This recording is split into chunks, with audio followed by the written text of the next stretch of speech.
In this video, I'm gonna show you how to restart Riot Client. It is very quickly and very easy. First of all, I will point out that this process works on any computer and on any version of Riot Client.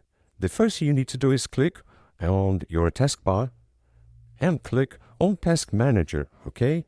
In my case, it is on Portuguese, but it's the same process on any language.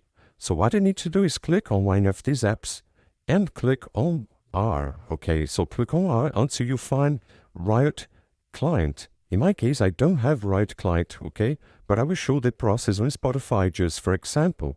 So you need to find your Riot Client and click right here on this button, okay? And you will close the Riot Client or any other app, okay? So click right here and the app will close. After doing that, you can close this page and come to your Windows bar. After doing that, you search for Riot Client, okay?